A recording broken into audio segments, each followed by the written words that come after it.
welcome to Fascinating Frontiers, episode 129 for July 12th, 2026. Let's look at what's new across the frontiers of space and science. UN records now let anyone track satellite registrations that official sites still hide. Today's update moves the flight test cadence forward and keeps the open question of reuse intervals in view. SpaceX has begun preparations for the 13th integrated flight test of Starship. The vehicle could launch as early as July 16th from Starbase in Texas. Engineers will watch propellant transfer performance and booster catch attempts on this flight.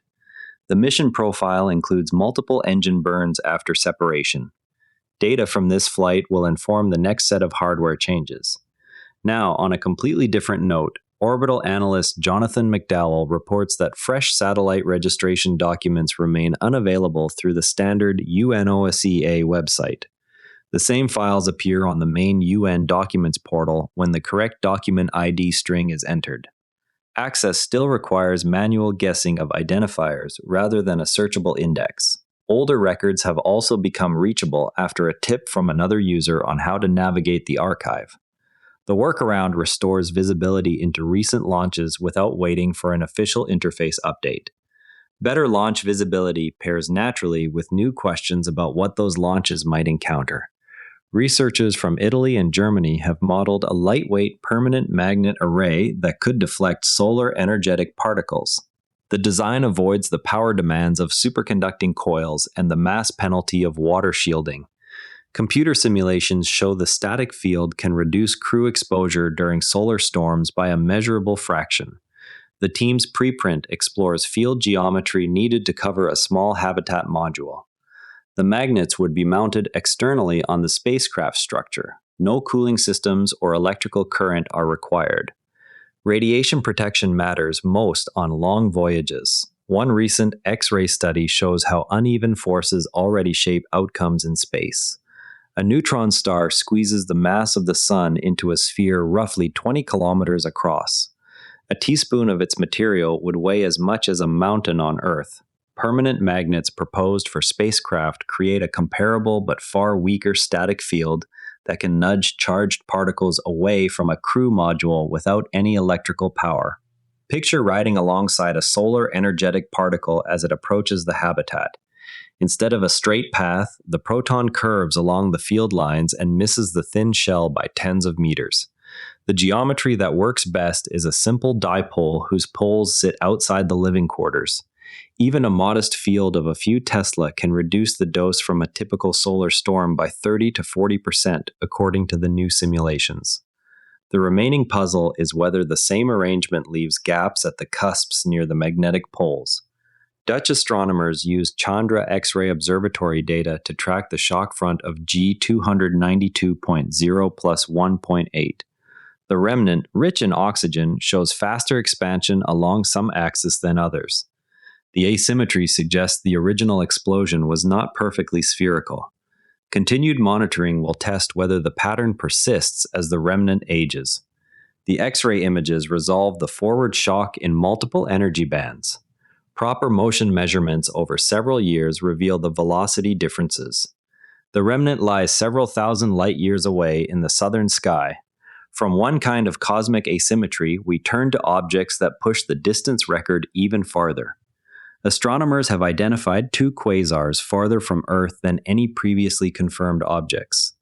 The discovery relied on spectroscopic follow-up of candidates selected from wide-field surveys. Both objects are powered by supermassive black holes accreting at high rates.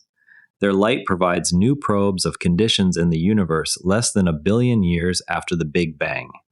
The spectra show strong emission lines shifted far into the infrared. Additional candidates from the same survey are under review. Early universe extremes contrast with a very recent human milestone. Harvard astronomer Avi Loeb has been appointed to head a fresh federal study group on unidentified aerial phenomena. The panel will review sensor data and witness reports with an emphasis on scientific methods.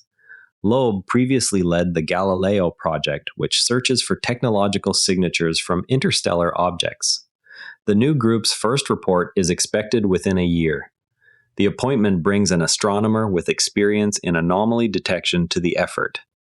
Data sources will include both government and civilian instruments. Official scrutiny of anomalies sits alongside quieter national ambitions. Pakistan has formally asked NASA to explore cooperation on a lunar landing targeted for 2035. The proposal includes shared technology development and possible joint science instruments.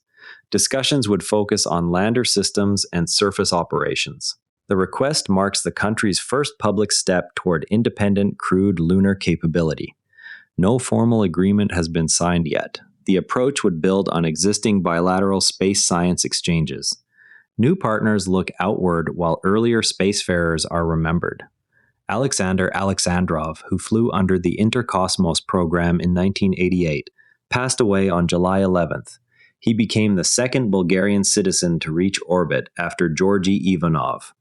Alexandrov's mission on Soyuz TM-5 included Earth observation and material science experiments. Colleagues remember him for his work training later crews in microgravity procedures. His flight lasted 8 days and returned safely to Earth. Alexandrov remained active in space education after retirement. Human stories of survival lead into documented close calls. A new feature lists 8 documented incidents in which astronauts survived life-threatening failures during flight. The cases span multiple nations and decades. Each example includes the specific system failure that occurred and the steps crews took to recover. The article draws on mission transcripts and post-flight reports rather than speculation. Readers see the exact sequence of events that turned potential disasters into safe returns. The incidents cover both American and Soviet-era missions. From crude close calls, we move to an entirely different kind of tracking challenge. A new caller combines GPS with SpaceX's direct-to-cell Starlink network to maintain contact anywhere on Earth. The device can send location updates and short messages even when traditional cellular coverage is absent. Developers say the caller will enter limited production later this year. It is the first commercial pet product to rely on the emerging satellite-to-phone constellation. The hardware uses the same frequency bands planned for future smartphone connections. Battery life supports multi-day tracking without recharging. Everyday technology now reaches remote places. Similar persistence appears in amateur astronomy. A Nikon Z8 paired with a Takahashi TSA 120 telescope recorded 5,400 raw frames of the lunar surface. The sequence was aligned and stacked to produce a short time-lapse showing changing shadows across craters. The mount used was a ZWO AM 5-inch high frame rate mode at 20 frames per second. Processing combined PIPP, AutoStacker, and Photoshop before final animation in After Effects. The best 10% of frames were selected for the final stack. The animation reveals subtle topographic relief under changing illumination. Ground-based imaging continues with deep sky targets under city skies. From Baghdad, a Seastar S50 telescope collected 12 hours of luminance data on NGC 6960 under light pollution filters. The resulting 1.3 times mosaic reveals fine filamentary structure in the supernova remnant. Stacking and processing were completed in PixInsight and Photoshop. The image demonstrates that useful deep sky data can be gathered from an urban site. The Vale complex lies about 1,500 light-years away in Cygnus. The observer used an EQ mode mount to track the field. One more dedicated observer closes our look at recent records. A 200 mm Newtonian telescope gathered 26 hours of luminance, 7 hours of RGB, and 2.5 hours of H-alpha on NGC 6946. Two cooled CMOS cameras operating at minus 15 degrees Celsius captured the data from a Bortle 4 location. The final image shows star-forming regions and dust lanes across the spiral arms. Processing used PixInsight, SETI Astro Tools, and Photoshop. The galaxy lies roughly 25 million light-years away in Cepheus. The long luminance exposure brings out faint outer structures. The H-alpha data highlight active star-forming complexes. Polarization measurements add another layer to X-ray views of compact objects. The Imaging X-ray Polarimetry Explorer has mapped the magnetic field geometry around a pulsar nicknamed the Lighthouse.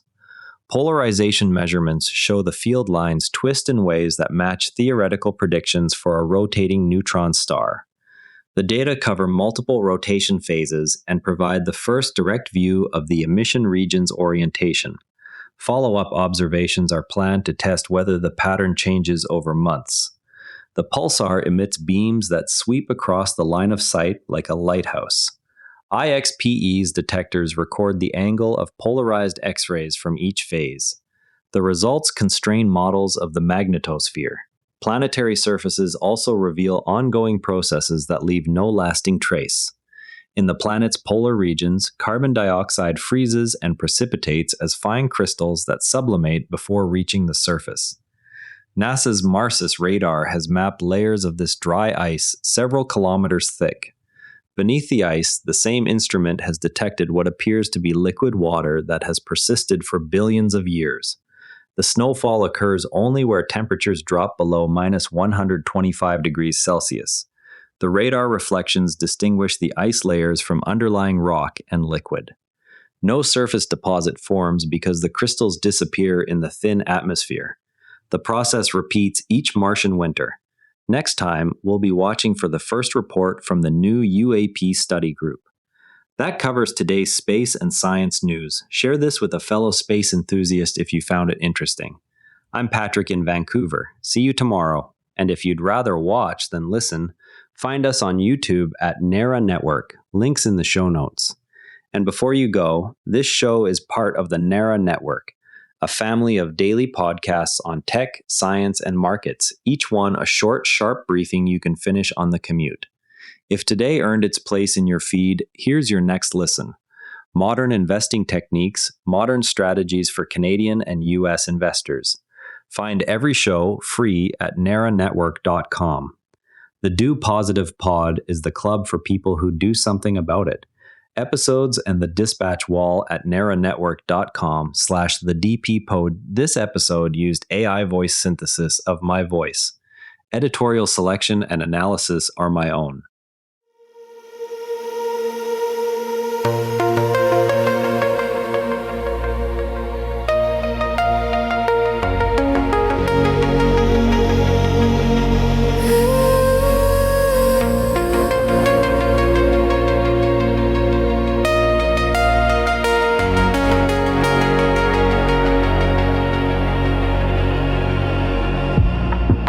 Drifting south